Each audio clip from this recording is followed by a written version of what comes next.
নমস্কার প্রিয় দর্শক শ্রোতা মণ্ডলী, সমাচার ত্রিপুরা চ্যানেলের পক্ষ থেকে নিয়ে শুভেচ্ছা এবং ভালোবাসা। কত রোগের কথা বলবো, প্রত্যেক দিনই রোগ নিয়ে আলোচনা করা হয়, রোগের যেন আর শেষ নেই। সত্যি প্রতিটি মানুষেরই একটা না একটা অসুখ লেগেই আছে, যেটা আমরা দেখতে পাচ্ছি। সুস্থ লোক বলতে কেউ নেই, কারোর কম কারোর বেশি, সবারই কিছু না কিছু রোগ লেগেই আছে। মানে একটা না একটা রোগ আছে।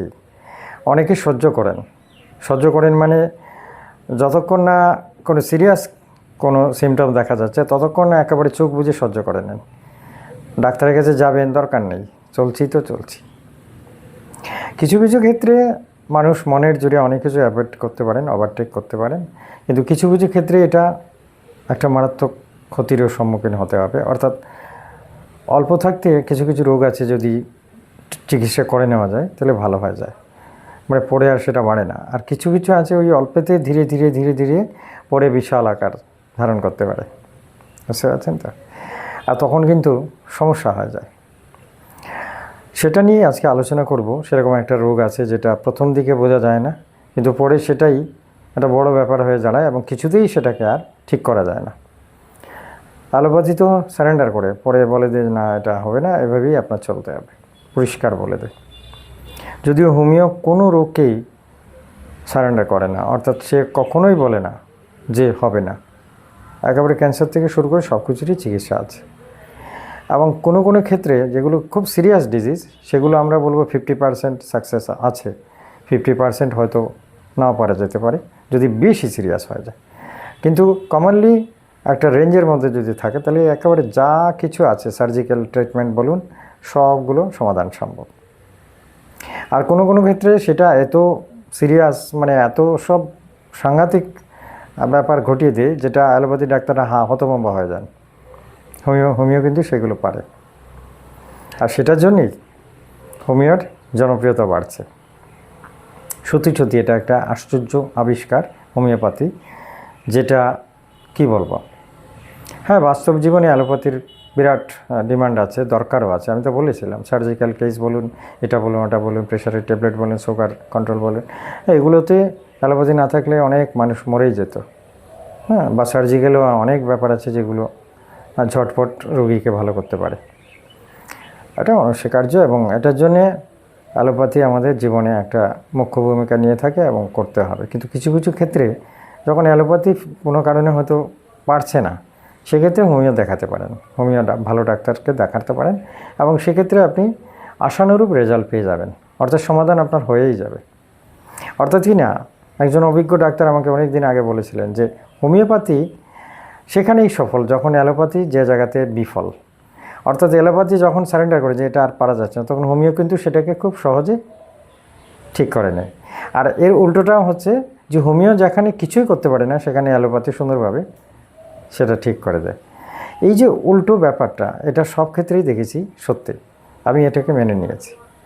সত্যিই তো হোমিওপ্যাথি কখন পারে না, যখন বড় বড় সার্জিক্যাল কেস আছে, কোনো কিছুতে সামাল দেওয়া আছে, সেখানে অ্যালোপ্যাথি কিন্তু ইজিলি করে দেবে, বুঝতে পারছেন?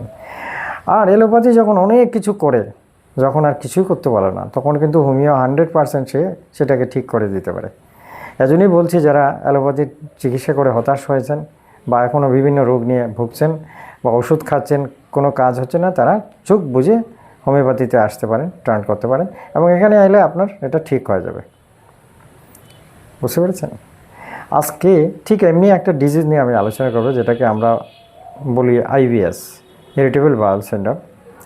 অর্থাৎ কিনা পেটের রোগ। এটা আইবিএসটা পেটের রোগ। আমি প্রচুর পেশেন্ট পেয়েছি এবং প্রচুর পেশেন্ট সুস্থ হয়েছেন।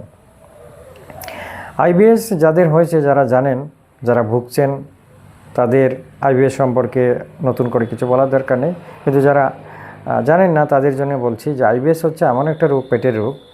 অর্থাৎ প্রথম মনে হবে আমাশয়, শ্লেষা যাবে এবং এটার সাথে ইরেগুলার কনস্টিপেশন, বাউলস ক্লিয়ার হয় না, হঠাৎ একদিন হলো তো দাস্ত হয়ে গেল, আবার 2-3 দিন দেখবেন পায়খানাটা হচ্ছেই না, হলেও কঠিন হয়ে যাচ্ছে। এই যে একটা মানে পাগলামি যেটাকে বলা হয়, এটার নামই হচ্ছে ইরিটেবল বাউল সিনড্রোম, আইবিএস, সংক্ষেপে আইবিএস বলা হয়। তো এটাতে শ্লেষা মিউকাসের একটা আধিক্য আছে, কিন্তু এটা মনে হয় প্রথম দিকে মনে হয় এটা আমাশয়, ডিসেন্ট্রি। শ্লেষা যায়, পায়খানা রেগুলার হয় না, তো প্রথম দিকে অনেকেই ভাবেন জিআরডিএসএস মানে আমাশয়ের দোষ আছে। তো আমাশয়ের ট্রিটমেন্ট ম্যাক্সিমাম লোকেরা আমাশয় বলেই করেন, কোলাইটিস বলে করেন, কিন্তু আদতে সেটা আইবিএস জানতে অনেক দেরি হয়। আইবিএস আইডেন্টিফাই করতে বেশ দেরি হয়, প্রচুর মানে কাঠখড় পোড়ানোর পরে, প্রথম সিমটম দেখার পরে, তারপরে সব শেষে গিয়ে আইডিয়া হয় যে এটা তো আইবিএস হয়ে গেছে। তো আইবিএস হলে অ্যালোপ্যাথিতে চিকিৎসা নেই এই কারণে যে আইবিএস, দেখুন অ্যালোপ্যাথি সব কিছুরই চিকিৎসা আছে, লিভার ট্রাবলসের সব কিছু আছে, এনজাইম বলুন, ডাইজেস্টিভ পাওয়ার বাড়ানোর বলুন, গ্যাসের বলুন, সবগুলোই তো আছে। তো সেগুলো দিয়ে জেনারেলি পেটের রোগের ট্রিটমেন্ট করা হয় ম্যাক্সিমাম। কিন্তু এগুলো তো ওয়ান টাইম ট্রিটমেন্ট, অর্থাৎ কিনা ওই যে অ্যান্টাসিড আপনি খেলেন, আপনার গ্যাস হলো না, অ্যাসিড হলো না, যেই খাওয়া বন্ধ করলেন আবার হচ্ছে। এজন্য তো ওই যে গ্যাসের ট্যাবলেট দেখবেন লোকেরা প্রত্যেক মাসে কিনে খান, হ্যাঁ, 200 টাকা পাতা মিনিমাম। তো সেই ট্যাবলেটগুলো সকালবেলা ভোরবেলা একটা ট্যাবলেট খেয়ে নিলে সারাদিন মোটামুটি পেটটা ঠিক থাকে, গ্যাস ট্যাস হয় না। এটা অনেকে একেবারে অভ্যাস করে নিয়েছেন, মানে আর কোনো রাস্তা নেই, এটা না খেলে গ্যাস ফুলে যাবে, পেট ফুলে যাবে, একদম সাংঘাতিক অবস্থা, রুচি কমে যাবে, খেতে পারবেন না, নানা রকম অসুবিধা।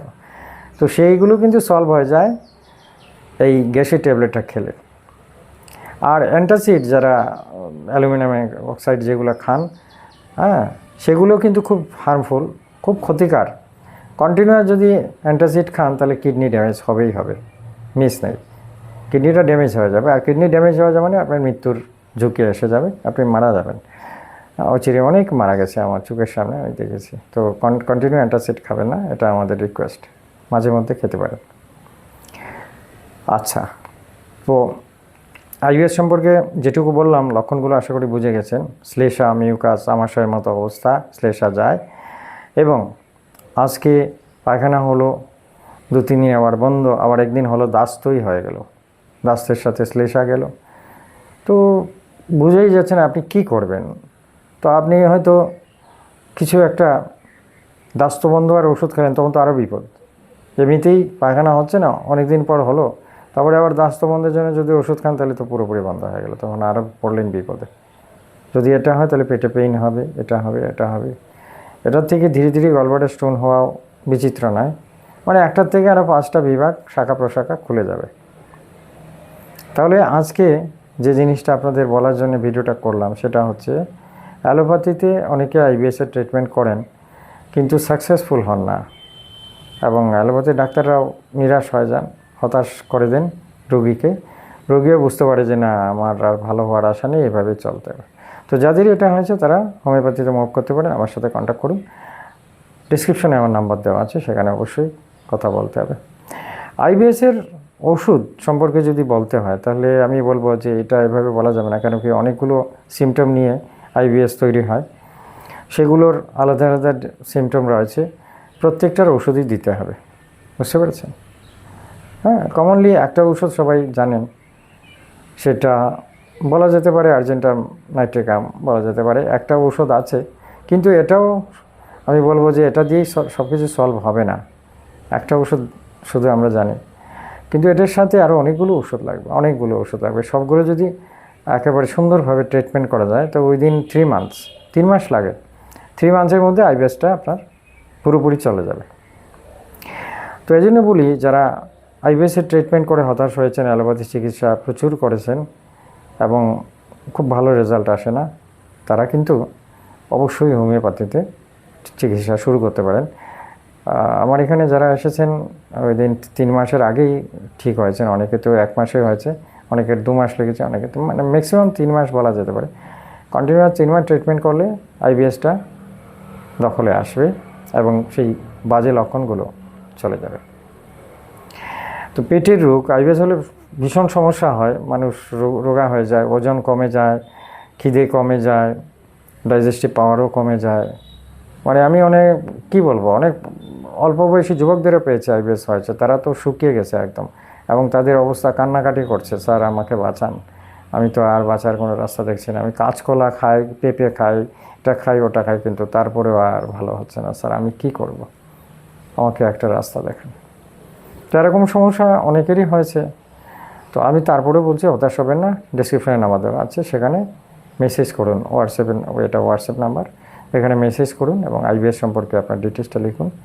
অবশ্যই আপনাকে সুপরামর্শ দিয়ে ওই রোগ থেকে মুক্ত করা যাবে। ঠিক আছে? আমার চ্যানেলে আজকে যারা এই প্রথম এসেছেন, চ্যানেলটাকে সাবস্ক্রাইব করে নিন, বেল আইকনটা টিপে দিন, যাতে প্রত্যেকদিন আপনার মোবাইলে আমার ভিডিওগুলো চলে যায়।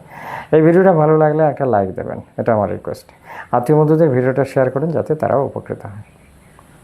আগামীকাল আরেকটা মূল্যবান ভিডিও নিয়ে আপনাদের সামনে আসবো। ততক্ষণে যেন বিদায় চাইছি। নমস্কার, ধন্যবাদ।